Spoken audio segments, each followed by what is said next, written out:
আর বিপদ আসলে এটাকে নেগেটিভলি নেবেন না সব সময়। বিপদ আপদ এটা অনেক পজিটিভ ভালো জিনিস আমাদের জীবনে বয়ে নিয়ে আসে।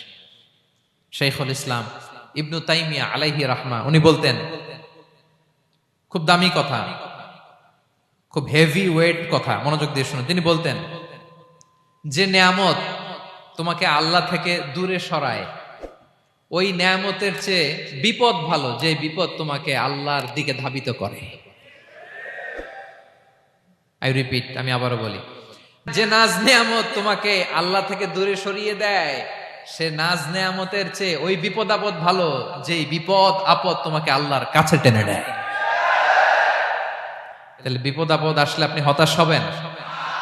আর কখনো দুঃখ করবেন? মোয়ারের ভাইয়েরা, আর মন খারাপ করবেন? আপনি খেয়াল করে দেখেন, বিপদ আসলে আমরা আল্লাহরে ডাকি বেশি। যখন অসুস্থ আপনি খেয়াল করেন তো, আল্লাহ আল্লাহ তুমি ছাড়া বাঁচানোর কেউ নাই, আল্লাহ তুমি হেফাজত করো, আল্লাহ তুমি সুস্থ করে দাও।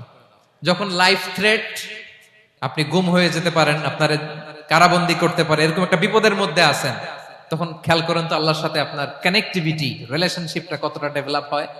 কারণ বিপদে পড়লে আমরা আল্লাহরে ডাকি বেশি।